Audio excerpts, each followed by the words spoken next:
Hello! Hi viewers అందరూ ఎలా ఉన్నారు? నేనైతే చాలా బాగున్నాను. మీరు కూడా బాగుండాలని కోరుకుంటున్నాను. ఈరోజు రెసిపీ వచ్చేసి టమాటో రైస్ అండి. ఇది ఎలా రెడీ చేసుకోవాలో చూసుకుందాము. ఫస్ట్ ఒక ప్యాన్ తీసుకొని స్టవ్ ఆన్ చేసుకొని స్టవ్ మీద పెట్టుకోవాలండి. ప్యాన్ వేడైన తర్వాత ఒక టీ స్పూన్ ఆయిల్ తీసుకోవాలండి. తక్కువ క్వాంటిటీ కాబట్టి తక్కువ ఆయిల్ తీసుకుంటున్నాను నేను.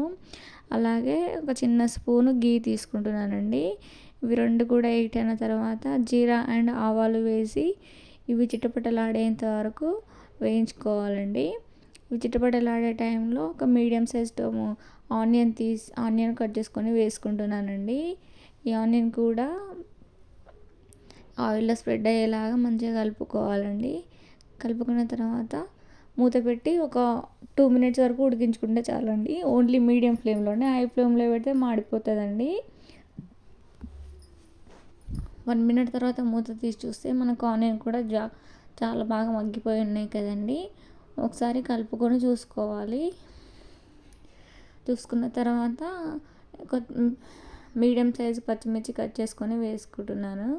ఇది కూడా ఆయిల్లో స్ప్రెడ్ అయ్యేలాగా కలుపుకోవాలి. ఇది కొంచెం చిటపటలాడుతున్న టైంలో ఒక రెమ్మ కరివేపాకు తీసి వేసుకోవాలి. వేసుకున్న తర్వాత బాగా కలుపుకొని నేను ఇక్కడ 2 మీడియం సైజ్ టమాటోస్ తీసి కట్ చేసుకొని వేసుకుంటున్నానండి. ఇవి కూడా మంచిగా ఆనియన్స్తో కలిసిపోయేలాగా కలుపుకోవాలి. కలుపుకున్న తర్వాత ఇక్కడ 1 స్పూను పసుపు తీసుకున్నాను. అలాగే రుచికి సరిపడా సాల్ట్ కూడా ఇప్పుడే వేసేసుకుంటున్నానండి నేను. నాకు ఇక్కడ ఈ క్వాంటిటీకి 1/2 స్పూన్ ఉప్పు పట్టిందండి. ఇవి రెండు వేసుకున్న తర్వాత మంచిగా ఈ సాల్ట్ అనేది టమాటోస్కి మిక్స్ అయ్యేలాగా కలుపుకోవాలి. కలుపుకున్న తర్వాత మూత పెట్టి ఒక 2 or 3 మినిట్స్ ఓన్లీ మీడియం ఫ్లేమ్లో పెట్టుకొని ఉడికించుకోవాలండి. హై ఫ్లేమ్లో పెడితే టమాటోస్ ఉడకవు, వాటర్ అనేది అబ్జర్వ్ అయిపోతుంది. 3 మినిట్స్ తర్వాత మూత తీసి చూస్తే మనకు టమాటాలు బాగా మగ్గిపోయి ఉన్నాయి కదండి. ఈ స్టేజ్లో కొంచెం గరం మసాలా వేసి కలుపుకోవాలి. ఎక్కువ వేస్తే బాగోదండి. వేసిన తర్వాత ఒకసారి కలుపుకోవాలి.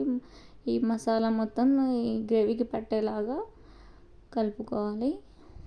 కలుపుకున్న తర్వాత నేను ఈ గ్రేవీకి 1 కప్ రైస్ తీసుకుంటున్నానండి.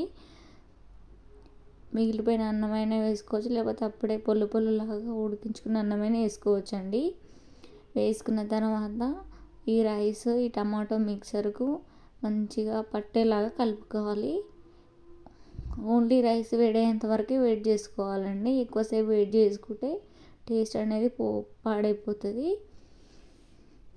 మూత పెట్టి ఒక 1 మినిట్ వరకు వెయిట్ చేసుకుంటే చాలండి.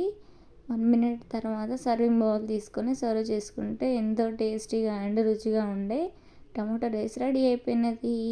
Thanks for watching.